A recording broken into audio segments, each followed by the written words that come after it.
Alright, another one of the most requested decks, same time as the last one, Ghostrick. The Dork, or Angel of Mischief finally came out, and so I made the deck. I don't have an exact side deck built per se, but I actually have most of the cards that you would run, like, memorize and stuff, so I'm just going to tell you afterwards what you should run. But this is the deck. It's modified a lot from the last time I showed it.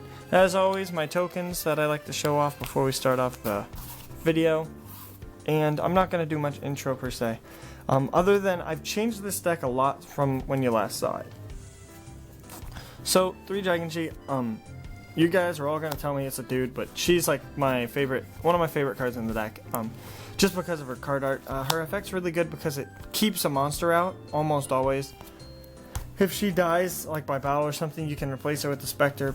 Most of the time your opponent shouldn't be killing her per se, you have traps and stuff to prevent that, so you have that, but she's kind of a very important card because her attack stat's really low and she's a level 3 monster. Kind of one of the main cards in the deck is my 3 Mummy. I know a lot of people don't play it, but this card is what pushes my build of the deck because this lets me swarm my field to get the control out that I need, hopefully really soon, especially by using cards like Mary and stuff to try and keep this field presence obtained. So this guy is very important there. And to round off level 3s, I'm running 2 Skeleton. I'm no longer using this deck just to per se mill out your opponent. I can do that still. It's very easy to do that, but the main thing is you use Skeleton just to mess with your opponent's plays. If you flip this up like twice and you burn off like 4 to 10 cards, like anywhere around that, it can just really mess with the opponent's plays, and you can hopefully deck them out, or you can just try kind of win without them having some of their cards. For level 2s, I'm only running my Snow Maiden, Yukiona, because she is pretty. I love her. She gets rid of problematic cards. And I just love the card. You don't have to run her. Like always, you can replace her with something else. This deck is 40 cards for once, but I still do love her. And the other one I'm running is Neko Musume. The reason why I'm running her is she allows me to basically lock out any deck. Tellers can't play if she's out. I can just really do a lot. And have her on the field with a Ghostrick, Dork Lord, or what's her new name? Angel of Mischief. And I can kind of win with this. She just helps lock out boards, allowing me to just push for game and win. We're on to level 1s. I'm only running 3 of 2 monsters. 3 Lantern, because Lantern lets me... I was running 3 Jack Frost, but I dropped it down to 2 because Lantern lets me stop the Angel of Mischief from dying. They try to attack her, I can flip this up. Or, you know, flip like your reveal and stuff. I'm also running 3 Spectre, because I really do want to see this, because I'm running my trap lineup a little bit differently. So this card's really important because it lets me keep a field at all times and lets me get some other pluses and advantages. And if I have a certain card, I can go a really huge plus. So I'm going to put this over here so I can explain that later, okay? Last cards I'm running is 2 Mary. I dropped this down to 2 because I don't really need a third one. 3 is never bad per se, but opening 3 is kind of slightly unoptimal. The point of having the third one is just to get you do the Mummy, flip up Mummy, and summon the other 2 to Xyz. So 3 is never per se bad, and you can feel free to remove the one Snow Maiden for a third Mary. That would be a pretty good trade-off in my opinion. You also wouldn't be able to run any rank 2s, and I'm really only running I think 1 or 2 of them in my extra deck, but I'm only running 2 level 2s, so you know. The last monster I'm running is 2 copies of Jack Frost. Jack Frost is really, really good if you have a field spell out or if your field's open. And this flips your opponent's monster down and sets it. And that's really good. But a lot of people won't attack if there's a field spell out, especially if it's the parade, so I've modified my spells a lot. So let's go into the spells that I've modified. I'm only running 3 field spells right now. 2 Mansion and 1 Parade. I do love Parade, and I love opening with Parade. I don't feel like it's necessary outside of that because this card just helps me set up my board. And after like a certain bit, this card will be completely pointless, and it'll just stop me from being able to win. I really do like the pluses it gets, so I leave it in there at 1, and it's just a card that I can search out if I run out of targets from the Dork Lord, because I just run the deck a little differently in that sense. But those are the only field spells I'm running. 2 of them I'm running 2 copies of the Swords Concealing Light. I tried 3, but it's always like too much. You can do a third one, but I don't like having multiples of this in my hand, and once I have control, like this card is the card that says I win, because I flip this up, set the control in my favor, and then that turn I have to set up a lock. Otherwise, they can literally just hit the card, or they can just summon new monsters, and this card just helps me try and, like, I can lock the board if I can use this card. So it's just supposed to be a quick lock. I put in 2 mass change second. Weird, huh? With the way that this deck super builds up advantage and silly combos you can do, you can just kind of maintain incredible, immense control on the board, especially because of the mummy that I'm running. And the mummy allows me to get enough monsters out to generate enough plus that this card is never going to be a minus. So it kind of turns one card into a viable cards for other things. So this card has actually been really, really, really good. You use this on like the second turn or third turn. If you use this in combination with another card, you can make your opponent go minus huge. Allure, got a super, thanks to Matt. But this card is just a draw card. You want to open with more spell and traps, but you want to open with the right monster. So this card lets you burn the extra monsters from your hand and get new cards, and that's something that's really good about it. Book of Moon, I wish it was at 2 or 3, just in general. And this deck would love it if it was at 2 or 3, but with the one, Book of Moon's been fun. One space, you don't have room for 2 or 3. The other 2 are always inside, always. Remember that. The space, though, I like having one in the main deck a lot. It's just been really helpful. And alright, Geki.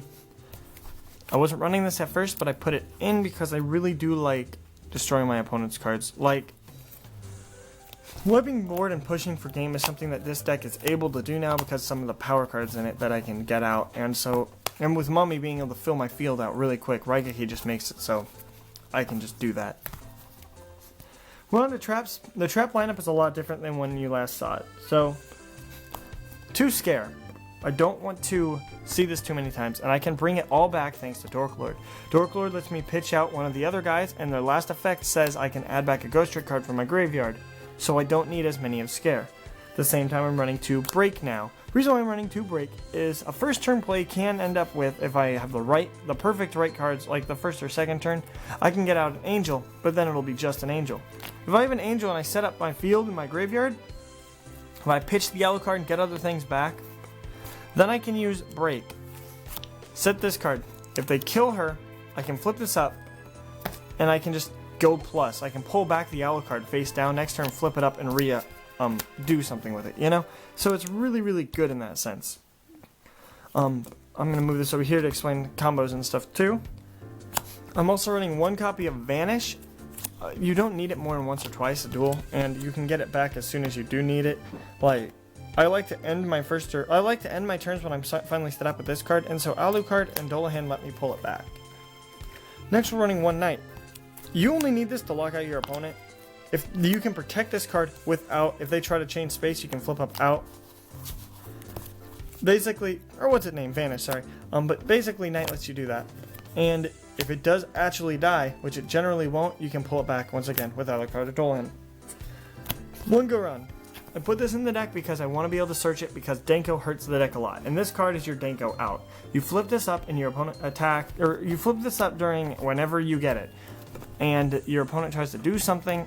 If they summon a Denko, if they attack, you can flip the Denko down, flip up a Ghostrick. Otherwise, vice versa. Say yours, enter battle phase, flip up the Ghostrick, flip down their Denko, then all your traps are live. So, Ghostrick Go Round is there for that sense. I was never a really big fan of the card, but I've always ran it because of that. Sorry, did not mean to hit the camera there. And the last 2 traps running. 1 Ring of Destruction. Because I put Parade down to 1 and Mansion down to 2, and I only have 3 field spells, this card will not be dead per se. Like, if you flip this up when you have Parade out, all you did was inflict damage to yourself, and that's bad. But if you flip this up at any other time, it will really help you, because they're just any effect damage or battle damage inflicted by monsters is the only thing that Parade says. But I'm pretty sure, let me double check here. Yeah, your opponent takes no damage with Parade out, and so Ring of Destruction would literally just burn you if you did it then. So this card's good, gets rid of problematic cards, it does damage. It does damage that Ghostricks need you to do, because it'll poke for damage, because you can attack directly with most of your guys if you need to, and other sorts. This card just helps you push for game. And the last card I'm running is a Crush card. I'm running Crush card because Mass Change. If I get Mass... So when I have my Mummy combos and stuff, and I can get my cards onto the field in Mass Swarm, Mass Change second, pop one of them into Darklaw. And then I can Crush card the other card and just banish a whole bunch of cards from my opponent. And not a lot of decks can do that, but the fact that this deck can is something really strong.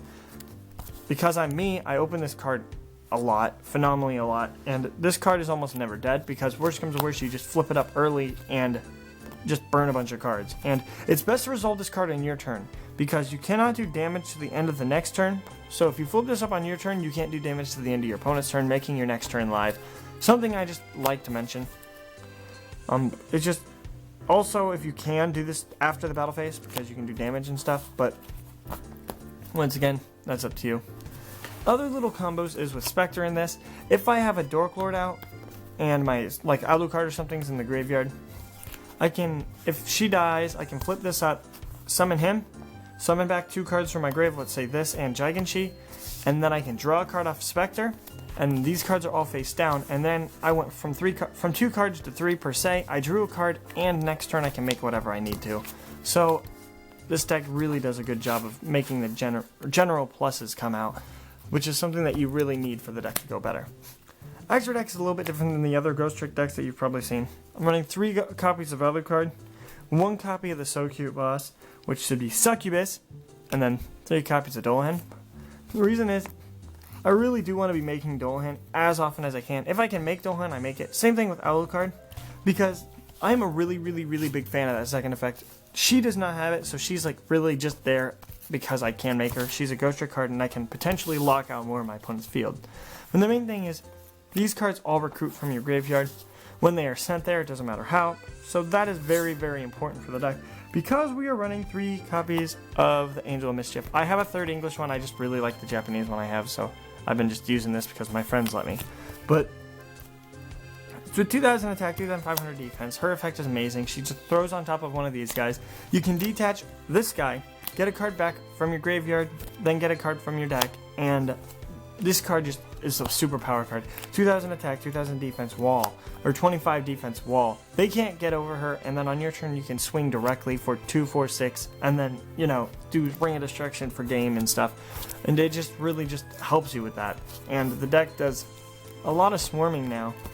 The only other cards I'm running, 2 copies of Darklaw. I do make this card like every single game whenever I play the deck. It's a power card in that sense. 1 copy of Downard. I don't make this card very much because I have her, but if I do need the piercing and stuff, I do it. I never make anything that's not dark, really, because Mummy doesn't let me, and I don't have a need to most of the time. But the only non-darks I have in here, I'm running Cat Shark because I didn't need another slot in here. I was thinking about running like Bahamut Shark or something, but I just really thought this card was adorable, and this card does push for game. If you do get this card out, you can use its effect, detach, and make it so when your Dork Lord attacks directly, or what's an Angel of Mischief, she can attack directly for 4k instead of the 2000, which is just kind of insane. And it's really good for that sense. It makes it so all your cards become double, and that's just really good. So, you know. Also, we have 1 copy of Olivia the Sea Dragon, in case if I need to. A couple of my cards will get banished, like 1, 2, maybe even 3, depending on how things go, but this card is just there for that sense. Isn't one cute? But the deck is just kind of like that. It's meant to kind of blast, like it's as fast as I can make the deck. For side deck, you don't use light monsters at all. There's no sense in using light monsters because there's just nothing important. Like Fortune Tune is the only light monster you would consider. And if you did use her, I mean, this would change things, I guess. But the only card that you should be using in the side deck, you should be running 3 copies of Light Mirror. You should be running the 2 extra spaces. Try more Ghostrick rule shifts if you'd like them. Make sure to have outs to Danko. So if you want to, you could run something silly. Or you can run another copy of the... Like, run Dark Holes if you wish, because you can protect your dudes, I believe, from Vanish. Yeah, so you can run more Vanishes if you put in Dark Holes, or you can just search for the Vanish. Run more Swords of Concealing Light. You gotta worry about the Danko. This deck can handle other things on its own, but that's what you have to worry about. So, this is the Ghostrick profile. I hope you guys enjoyed it. Remember to like, comment, subscribe, and all that, and as always, have a wonderful day. Yeah.